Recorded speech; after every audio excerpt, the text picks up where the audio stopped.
If you want to build a house, you need strong foundations. And the same thing can be said about, well, any skill, and that includes photography. The absolute proven quickest way to become good at photography is to learn fundamentals. So I'm not going to give you the secret tips that pros use in this video, because that's not what you really need to take great photos. Instead, I'm going to explain the core basic principles that are used to make good images so that you can apply them to your own photo shoots. And if you apply these photography fundamentals today, I guarantee that you're going to become a better photographer. And I know that this works because, like you, I'm an amateur photographer. And over the past 2 years, I've discovered that, well, nothing has had a bigger influence on my ability to take good photos than applying these pretty simple fundamentals. I went from this to this in just a couple of months when I finally started implementing the fundamentals that I'm going to share in this video, rather than following all of the advice that I was hearing in YouTube videos blindly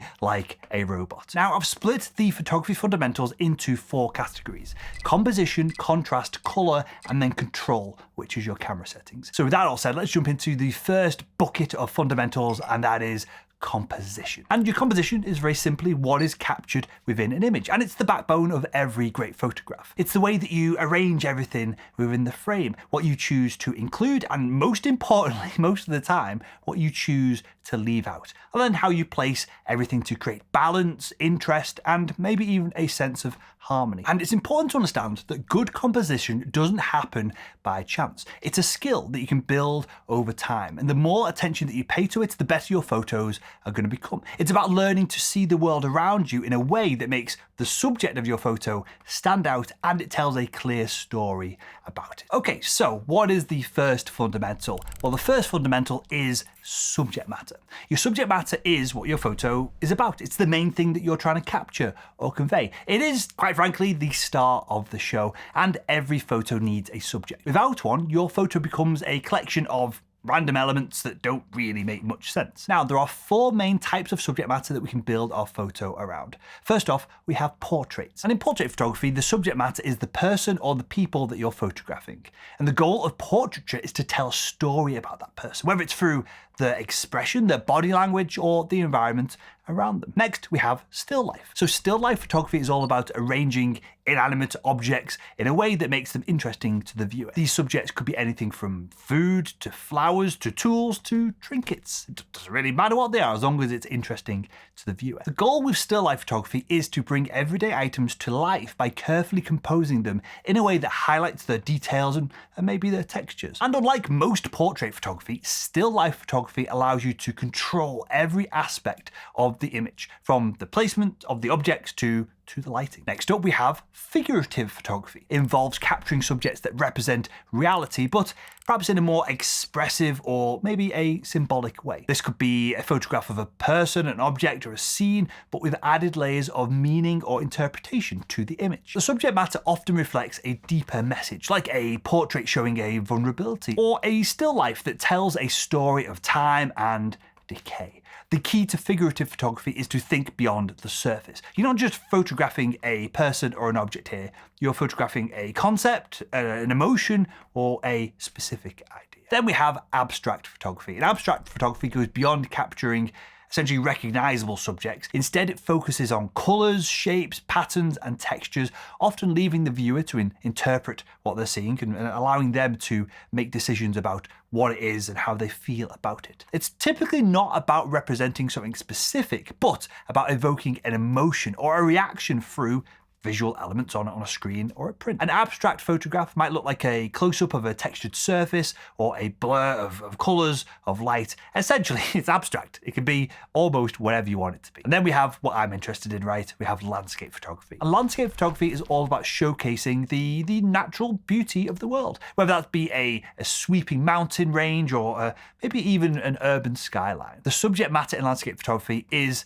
often, but not always, nature. And often the goal is to convey grandeur, just how epic it is, or maybe the serenity of a scene. So that's fundamental number 1, to understand what are we taking a picture of and why are we taking that picture. What is our subject? And now that we understand the subject, one of the most important things that we have to do is help the viewer to actually see it. This is one of the key elements that turns a snapshot into a photograph. So let's dive into emphasizing our subjects. When we attempt to emphasize our subject when we're taking an image, what we're trying to do is make sure that our main focus stands out and it grabs the viewer's attention. This is going to help the viewer immediately understand what the photo is about, and it's going to keep their eyes exactly where you want them. Without emphasis, a photo can feel chaotic or directionless. It leaves people unsure of what they should be looking at. Now, you can use these fundamentals to emphasize your subject. We can look at contrast. So contrast is one of the easiest ways to emphasize your subject. It's all about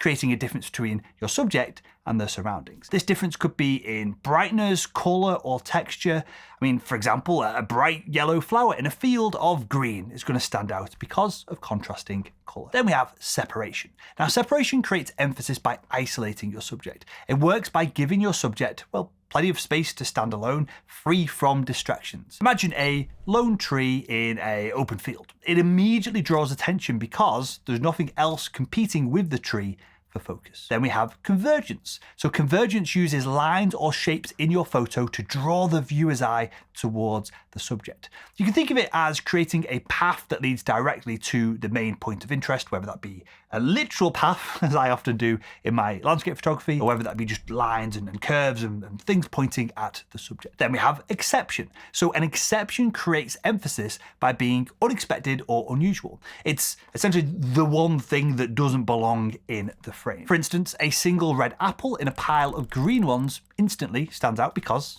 well, obviously it's different. Then we have subordination. Subordination is the art of toning down everything other than your subject. It ensures nothing else in the frame distracts from the main focus. You can think of a spotlight on a stage. Whilst the subject is lit up, everything else fades into the background. Another fundamental that we can use to emphasize our subject is location. And location refers to where you place your subject within the frame. Positioning your subject correctly makes it naturally stand out, guiding the viewer's eye towards it. And the most common method, and if you're watching a photography video like this, you've obviously heard of this, but the most common method of using location is the rule of thirds, where you place your subject along these imaginary grid lines that divide the frame into 9 equal parts. And it makes the subject stand out because it's attractive for the subject to be there. So now that we have an interesting composition and a subject that stands out, it's important to think about how the composition is arranged. And we do that by looking at perspective. Perspective in photography is the way that objects appear in relation to each other within your photo. It's how you create depth, distance, and a sense of space in a two-dimensional image. And perspective helps transform a flat photo into something that, well, feels immersive and lifelike. It makes viewers feel like they can be right there in the scene with you as if they were stood next to you when you took the image. And there are 6 fundamentals of perspective that we're going to explore right now. First off, we've got linear perspective. And linear perspective creates a sense of depth by showing parallel lines like road or rail tracks that appear to converge at a distance. This creates a vanishing point where everything seems to meet on the horizon.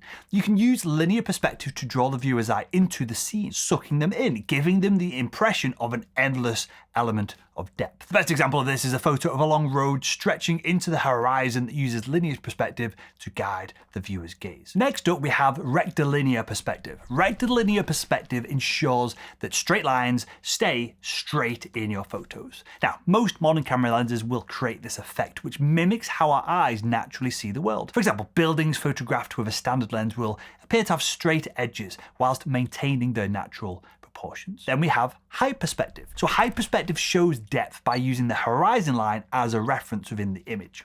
Objects closer to the horizon feel farther away, whilst those positioned lower or higher in the frame feel closer or, I guess, even further away from that. So for example, in a landscape photo, mountains near the horizon look distant, whilst flowers in the foreground feel much closer. Next up, we have overlap perspective, and this is one of the most simple ways to show depth within an image. When one object partially covers another, it's clear then which is closer to the viewer. For instance, if a tree overlaps a house in your photo, the tree is obviously naturally going to feel nearer. And this is used by street photographers all of the time. They will cover half of the frame with a branch or a bench or a building, and then they'll put things further into the frame to give it that natural depth. Next up, size perspective. So size perspective shows how objects of the same size appear smaller as they move further away from the camera. For example, if two people are standing at different distances, and of course they are of a similar height, the person who's closest to the camera is going to look larger, whereas the person who's further away from the camera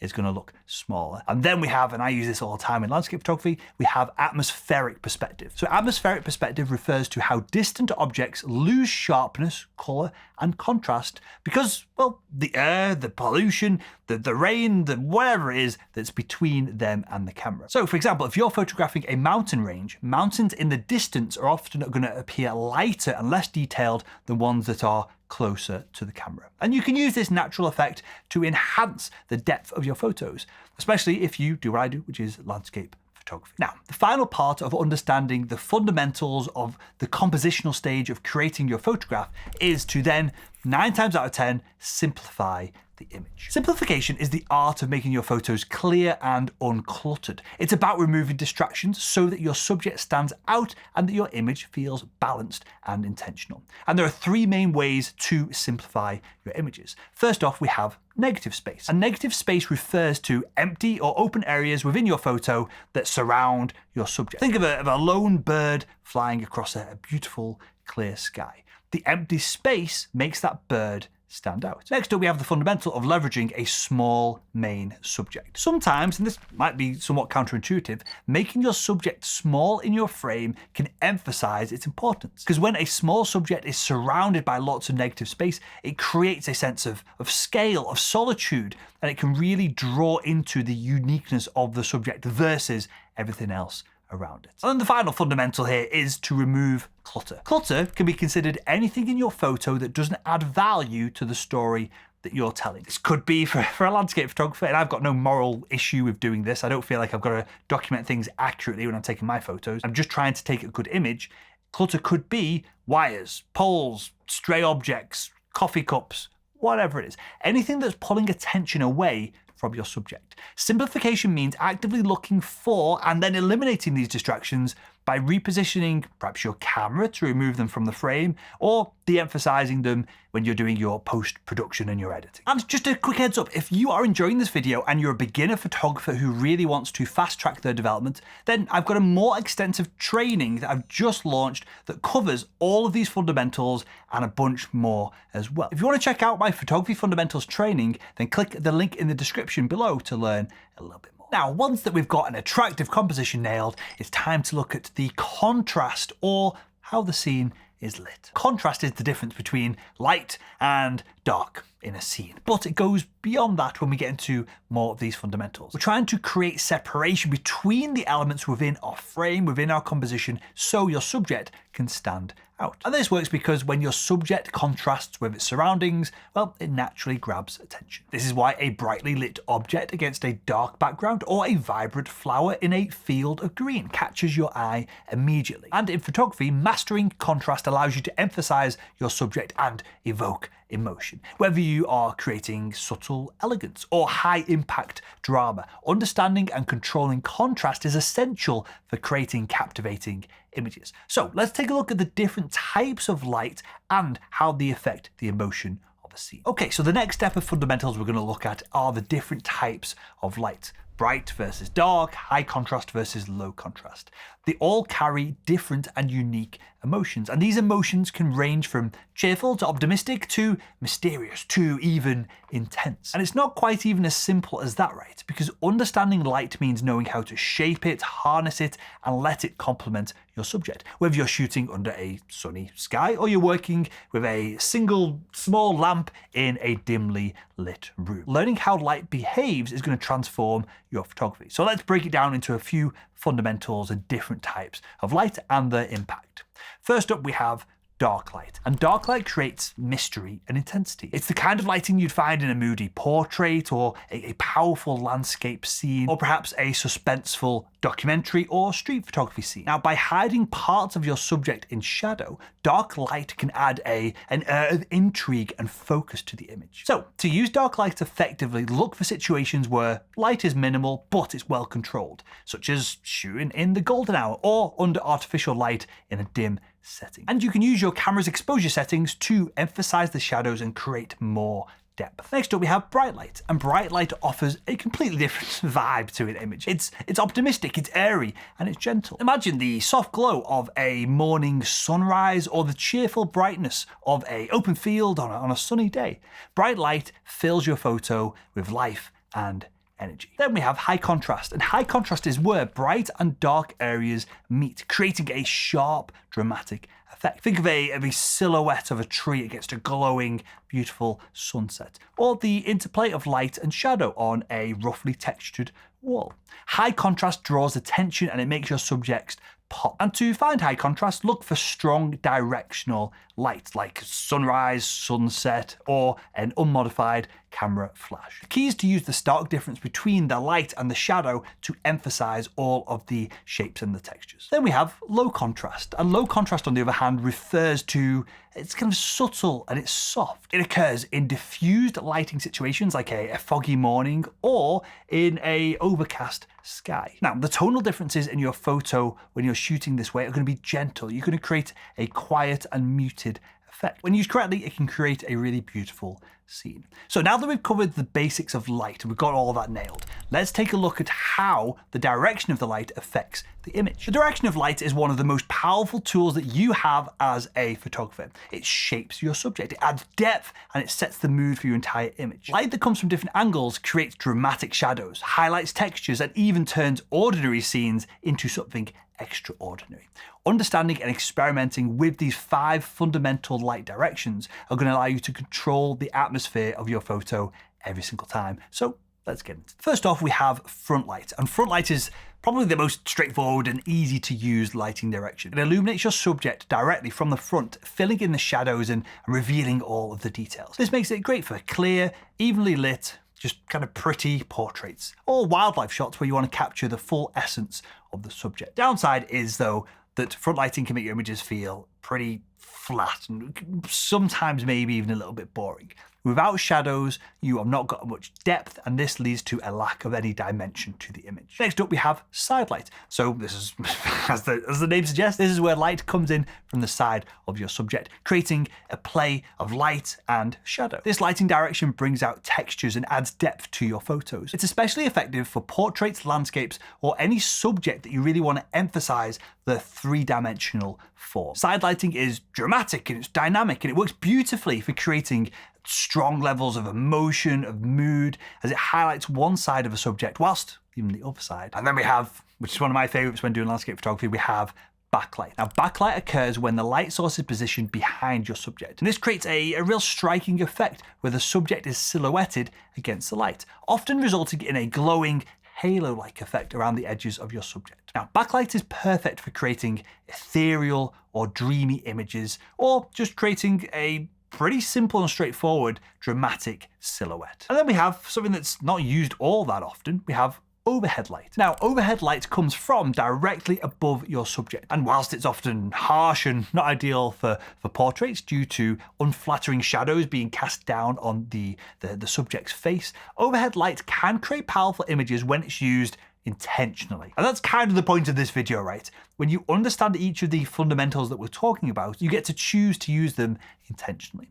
So overhead shots can be great for architectural work or street photography, or for any time that you want to use strong shadows that the overhead light casts. And then we have the least used fundamental angle of light, and that is upward light. So upward light is unusual. It can be dramatic, and it comes from below your subject. This type of light creates an eerie and unsettled effect. Obviously, it's used in horror films and Halloween photography. Upward light can create long, gross, exaggerated shadows that stretch upward. And this adds a unreal or otherworldly effect to your photos, because obviously we're used to having the sun in the sky. We're used to seeing where the shadows are cast when the sun is high. So okay, that is the directions of light, that is the types of light, and we're rapidly moving through these fundamentals now. And if you're enjoying this content, but you feel like it's kind of a bit all too much to remember in one go, then why not download our completely free photography cheat sheet. The cheat sheets contain many of these fundamentals that we're covering in this video in a handy printable format that you can take with you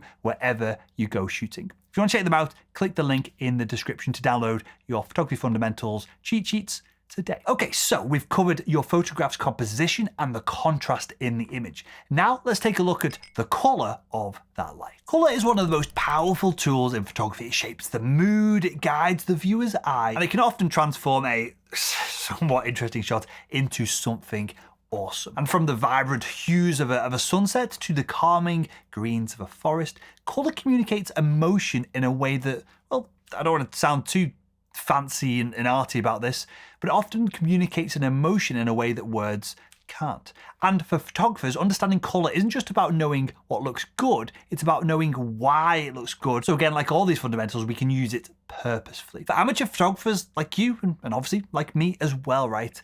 Understanding color isn't just about knowing what looks good, it's about knowing why it looks good. When you understand how colors work together, how they're perceived, and how they interact with light, you can use them intentionally to tell stories and to create impact. So let's quickly run through some different color fundamentals so you can start leveraging them in your images. First up, we have monochromatic colors. Now, monochromatic colors are variations of a single color, ranging from light to dark shades. You can think of it as being a black and white photo, but a color overlay over the top of them. And monochromatic schemes within images create harmony, and they're great for minimalist or moody shots. Using this approach to color in an image simplifies your composition, and it can focus attention on textures, patterns, and shapes. It's a fantastic way to evoke emotion, especially if you're doing a portrait or a landscape. If you want your photos to feel cohesive and calming, then monochromatic colors might be the way to go.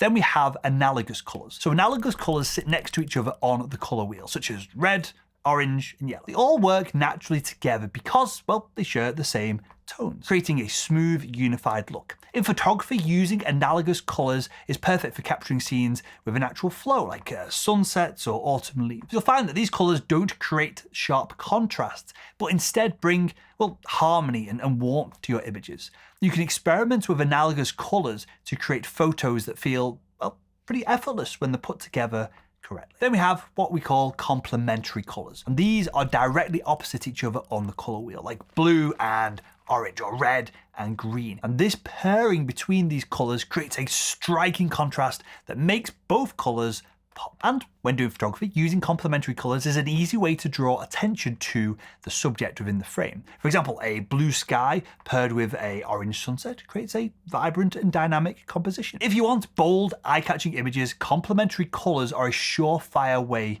to achieve them. Now, something that a lot of photographers don't understand is the difference between color and hue. And so we're going to run through a few fundamentals here that will help you kind of cement this knowledge. But this is the subtlety to color that can make all of the difference with your images. And well, rightly or wrongly, it is what it is. But in photography, hue and color often get used interchangeably, but they have distinct meanings. Color is a broad term that includes every shade, tint, and tone that we see.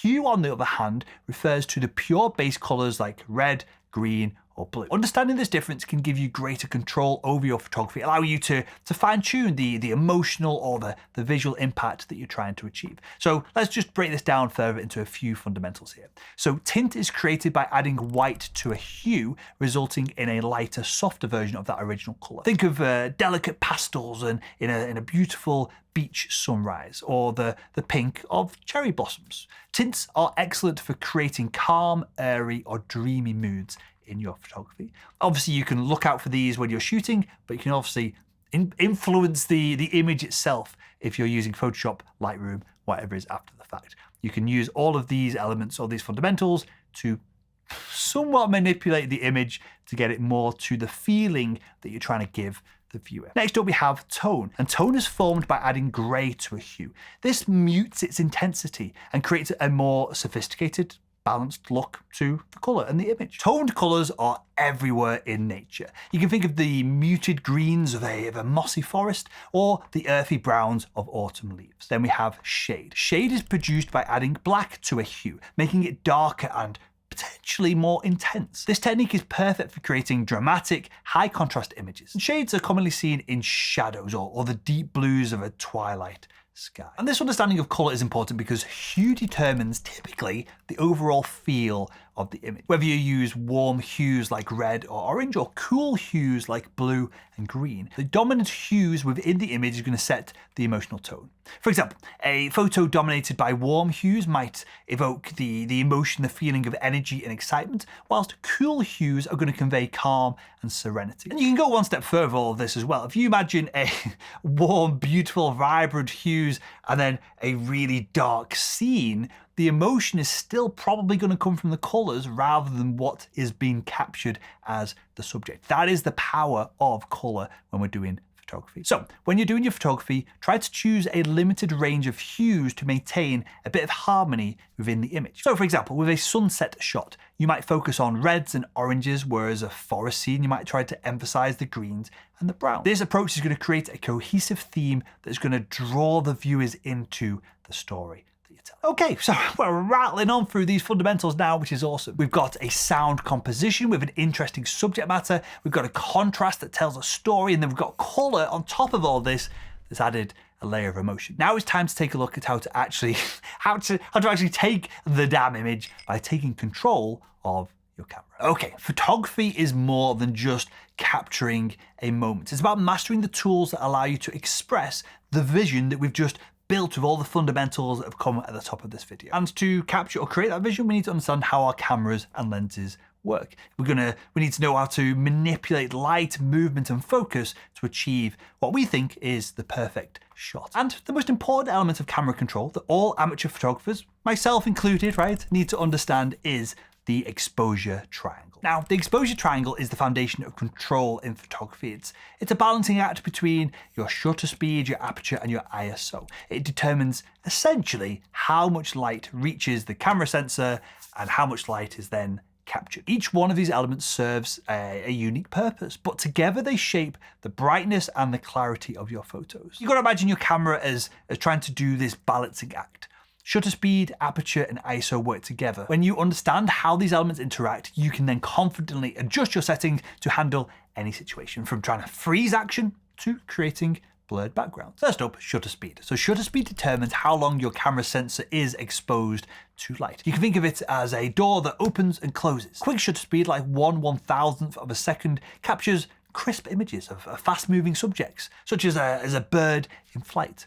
Conversely, a slow shutter speed, like 1 second, allows more light to hit the sensor, creating perhaps motion blur, which is ideal for dreamy waterfalls or capturing light trails. The trick with shutter speed is balance. Faster speeds freeze action, but it's going to limit light, resulting in a darker image. Slower speeds are going to brighten photos, but can introduce blur if there's any movement in the scene, either movements from your subject or maybe a shaky hand. So for sharp images, especially in low light, consider using a tripod to stabilize your camera. Obviously, when I'm doing landscape photography, I'm using a tripod.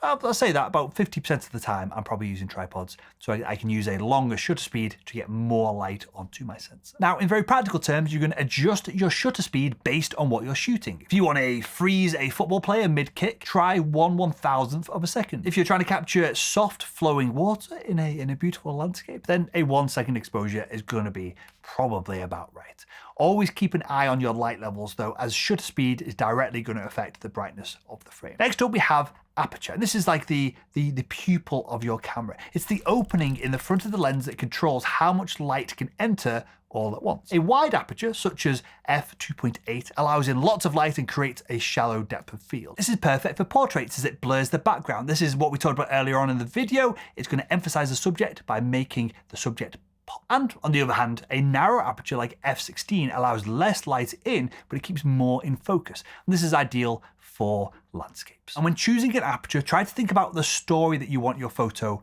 to tell. Are you trying to highlight and tell a story around a single flower in a garden? Then use a wide aperture so that is the only thing in focus. If you're shooting a beautiful scenic view, then opt for a narrow aperture to make sure that everything is in focus and we can see every detail throughout the scene. And the final part of the exposure triangle is ISO. And ISO essentially brightens your photo when there's not enough light. You can think of it as an amplification stage to the amount of light that comes into the camera to then amplify it like a guitar amplifier to make it louder so that you can see more details and more light on the screen after the effect. A low ISO, like ISO 100, keeps your image sharp and pretty noise-free, but it's going to require lots of light coming in to hit the sensor if you want to be able to see anything. A higher ISO, like ISO 3200, is going to make your images brighter, which is useful in dim settings, but it can introduce noise. The key is to know when to raise your ISO. For example, if you're shooting indoors, you're not going to flash, you're probably going to have to raise the ISO. It's as simple as that. The goal typically is to choose your shutter speed, choose your aperture, and then raise your ISO to the lowest amount where you can get a correct exposure. That's typically how most people manipulate the exposure triangle to get good images. So now that you know the basics of exposing your image correctly so that the photograph isn't going to be too dark or too light using the exposure triangle, now it's time to, well, to cheat. Because most cameras have a series of modes that are going to do a lot of this heavy lifting for you when you're trying to nail the exposure of your image. Now, modern cameras offer 4 main modes. Each serves a distinct purpose and lets you control the balance between, I guess, automation and some creativity. First up, we have program mode. This is where the camera chooses both the aperture and the shutter speed, making it great for taking quick snapshots. It's your go-to for just fast, no fuss photography. Next, we have shutter priority, and this is where you control the shutter speed while your camera adjusts the aperture. This mode is ideal for capturing motion, whether you're trying to freeze action or create intentional blur. Then we have aperture priority. So this is where you decide the aperture and the camera selects the shutter speed. And this is perfect for managing the depth of field of your image. If you're doing portrait photography, for example, you might want to isolate your subject with a blurry background, or the inverse of this, if you're doing landscapes, you might want to keep the entirety of the frame sharp. And then we have manual mode. And this mode gives you complete control over aperture, shutter speed, and on most cameras, you can adjust the ISO on the back of the camera as well. This allows you to get consistent results, especially if you're in challenging lighting and the camera's just failing you basically, or you've got a particularly creative setup that you're trying to create. By practicing with each of these modes, you'll understand when to rely on automation and when to take full control. No more guesswork, just you, your camera, and the shot that you envisioned. So there you have it. That is all the fundamentals of photography that you need to know to create incredible images. And if you want to learn more about these fundamentals and go deeper into the fundamentals of photography, why not check out my new training program that is linked in the description below. Otherwise, why not click here to continue leveling up your photography skills by watching the video that's on the screen